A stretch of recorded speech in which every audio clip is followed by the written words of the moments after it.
Saudações, galera. Então, dando continuidade ao nosso assunto de proporcionalidade, hoje vamos tratar da parte 2, que é a parte referente à proporção, né? A parte introdutória de proporção. Então, acompanhe, por favor. Afinal, essa sequência ela precisa ser tratada com bastante atenção. Acompanhe a situação, por favor. A OMS, Organização Mundial de Saúde, órgão da ONU que trata de temas ligados à saúde, recomenda um médico para cada grupo de 1.000 habitantes. Nessas condições, quantos médicos deveria ter uma cidade com 50 mil habitantes? Então, gente, se a recomendação da ONU é de um médico para no máximo 1.000 habitantes, e numa determinada localidade, numa cidade, um povoado que tem 50 mil habitantes, quantos médicos, no mínimo, a OMS recomenda para essa localidade? De acordo com a situação apresentada, organizamos a tabela aqui abaixo. Médico por habitante. Número de habitantes e número de médicos. Então, se tem 1.000 habitantes, é necessário um médico para dar assistência a esses habitantes. Se a cidade tem 2.000 habitantes, são necessários 2 médicos. 3.000 habitantes, são necessários 3 médicos. 4.000 habitantes, são necessários 4 médicos. Ok? 5.000 habitantes, são necessários 5 médicos. 6.000 habitantes, 6 médicos. Se a cidade tem 10.000 habitantes, são necessários 10 médicos. E se a cidade tem 50.000 habitantes, são necessários 50 médicos. Então, observa que aqui, ó, a razão que trata de número de médicos por habitante, recomendado pela OMS, nós temos que 1 para 1.000 é a razão entre o número de médicos e o número de habitantes. E aqui, a resposta do problema é que 50 médicos são necessários para uma população de 50.000 habitantes. Mas observa que essas duas razões aqui elas são iguais, não é? 50 para 50.000 é igual a 1 para 1.000. Por quê? Porque se nós simplificarmos essa razão aqui, se nós cortarmos 0 com zeros e dividirmos tudo por 5, nós teremos essa outra razão como resultado. Por isso que aqui nós podemos igualar. Tá? Então, de acordo com a OMS, a cidade deveria ter 50 médicos. Né? Então, essas razões aqui, gente, como eu acabei de mostrar, elas são iguais.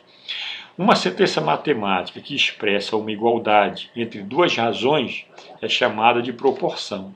Então, o que é uma proporção? É quando eu tenho uma igualdade entre duas razões. Essa razão é igual a essa outra razão.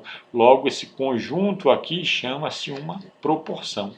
Então, 50 para 50.000 igual a 1 para 1.000 é uma proporção, que dentro do assunto de frações nós conhecemos como frações equivalentes, que muito embora seja uma fração diferente, mas trata da mesma porção, não é? Elas significam a mesma quantidade, mesma porção. Propriedade fundamental das proporções. Voltando à proporção 50 para 50.000 e 1 para 1.000, né? Nós temos aqui o seguinte. Primeiro vamos entender como é que eu leio essa proporção. Se fosse uma razão, só uma razão, eu lia 50 está para 50.000. Aqui eu iria ler 1 está para 1.000. Entretanto, essa proporção, que é o conjunto dessa igualdade de duas razões, a leitura correta é o seguinte: 50 está para 50.000, assim como 1 está para 1.000. Essa é a forma correta de ler uma proporção. Então, observe o seguinte: se eu escrever essa proporção de uma outra maneira, 50 sobre 50.000, ou seja, 50 está dividido para 50.000, igual a 1 dividido por 1.000. É o que nós temos aqui. Perceba o seguinte, que esse 50 e esse 1.000, eles são os extremos, porque eles estão nas pontas, né, da expressão. Esses termos aqui de amarelo, né? Amarelo escuro. E os termos 50.000 e 1 são chamados de meios, porque eles estão no meio, né? No centro da expressão. Então aqui nós temos extremos e aqui nós temos de vermelho os meios. Olhando aqui nessa proporção, quem são os extremos? Os extremos são os termos 50, né, e o 1000, os extremos. E os meios, quem são os meios? É o 50.000 e o 1. Então aqui eu tenho os meios e aqui eu tenho os extremos. Observa que o produto dos meios é exatamente os 50.000 multiplicado por 1. É o produto dos meios, e quando eu multiplico os meios eu obtenho 50.000.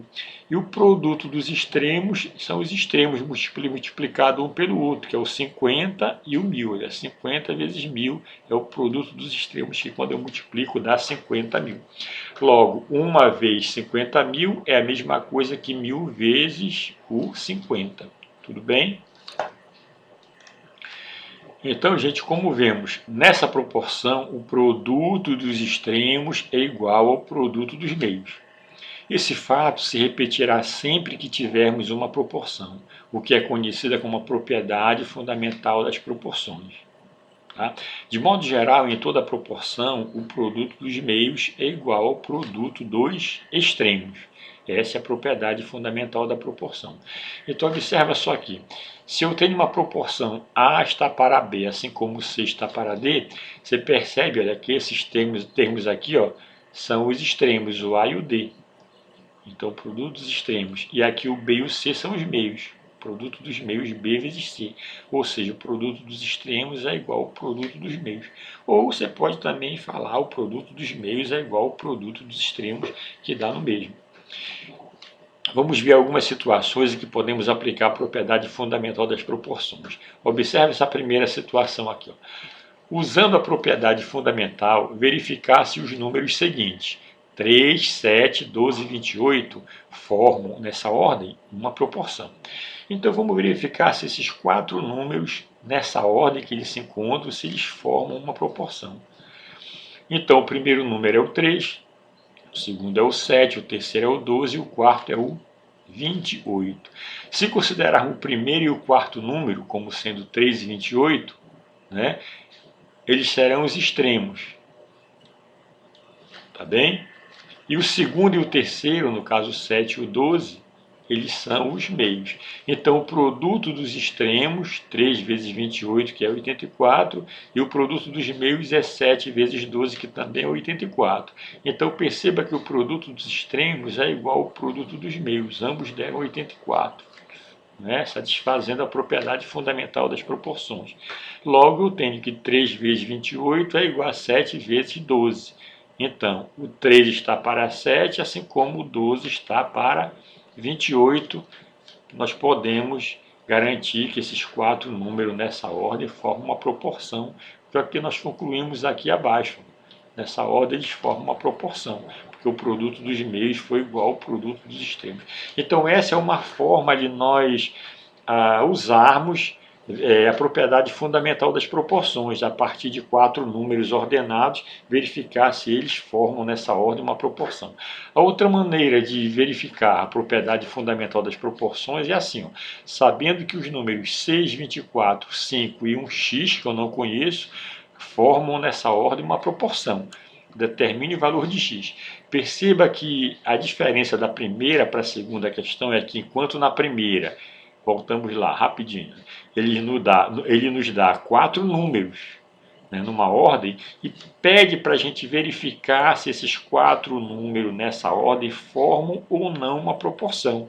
E a gente percebe que eles formam. Por quê? O produto dos meios é igual ao produto dos extremos, e a gente conclui que esses 4 números nessa ordem formam uma proporção. Aqui na segunda questão, não, ele dá 4 números, onde um deles é desconhecido, e garante que esses 4 números formam uma proporção. Então, formando uma proporção esses 4 números, ele pede para que a gente calcule o valor dessa letrinha x. Então, primeiro nós temos que arrumar essa proporção. Como é que a gente arruma? Nessa ordem, ó. O primeiro número fica aqui no antecedente da primeira razão, o segundo número é o consequente da primeira razão. O terceiro número é o antecedente da segunda razão e o quarto número fica nessa posição, que é o consequente da segunda razão. Então, obedecendo essa ordem, nós temos que aqui vai ficar o 6, aqui o 24, aqui o 5 e aqui o x, como nós temos aqui, olha, organizado. Tá? Aplicando aqui nessa proporção a propriedade fundamental, nós temos que o produto dos extremos, 6 vezes x, é igual ao produto dos meios, 24 vezes 5, aqui você pode observar aqui. Ó. Logo, 6 vezes x é 6x e 24 vezes 5 é 120. O 6 que está aqui multiplicando passa para o segundo membro dividindo, e nós temos que o x é 120 dividido por 6, logo o x vai ser igual a 20.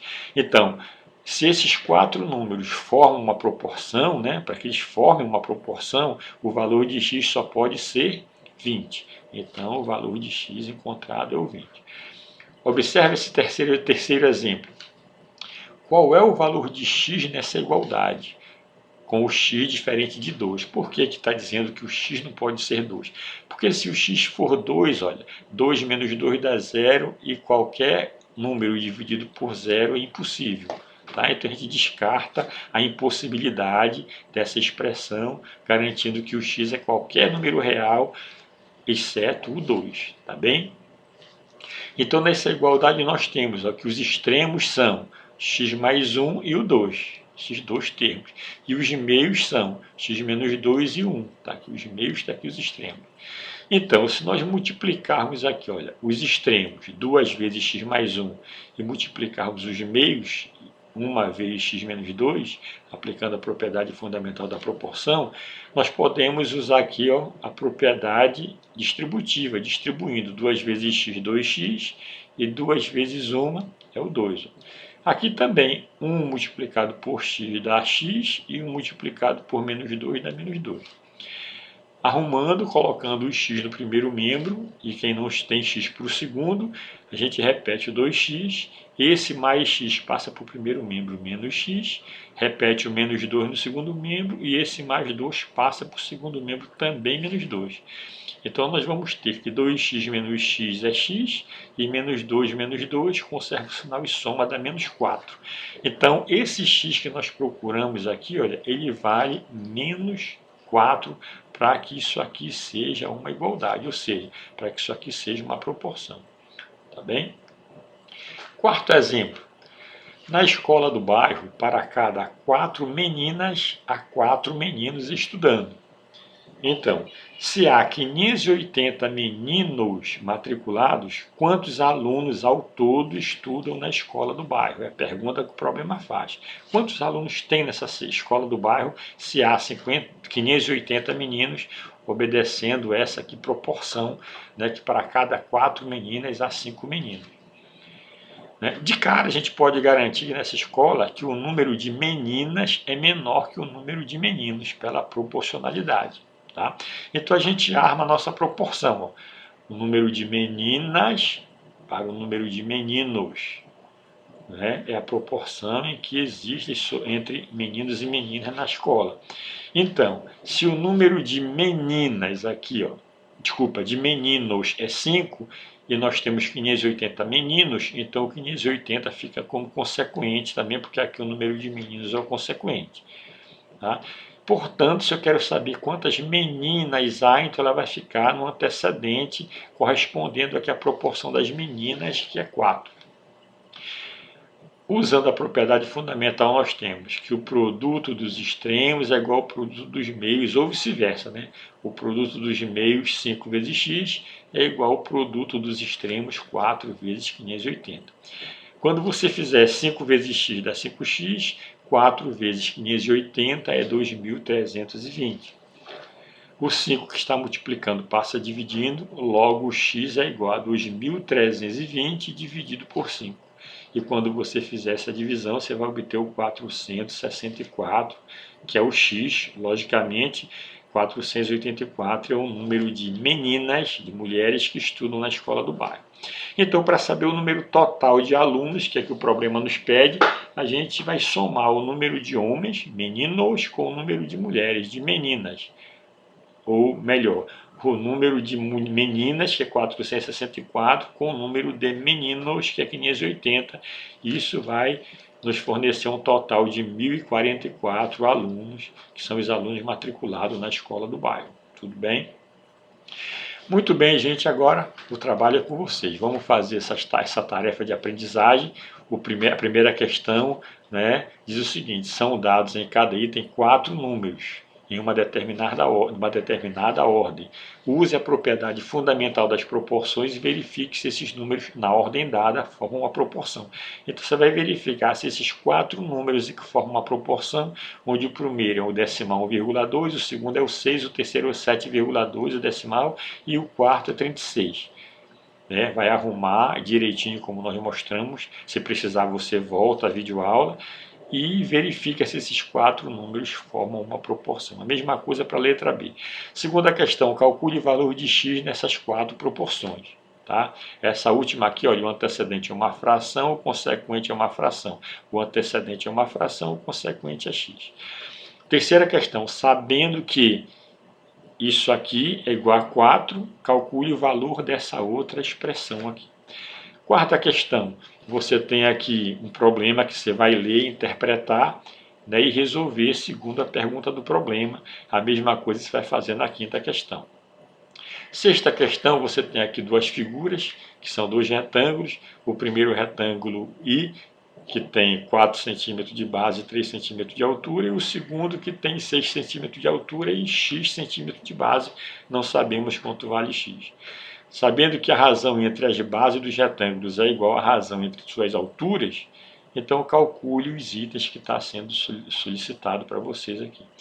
Depois que você concluir o seu exercício, você vai comparar as suas resoluções com as respostas aqui, né, do gabarito. As questões que você eventualmente errar, eu aconselho que você faça novamente para verificar o seu erro, para corrigir o seu erro. Tudo bem? Assim você aprende bem melhor.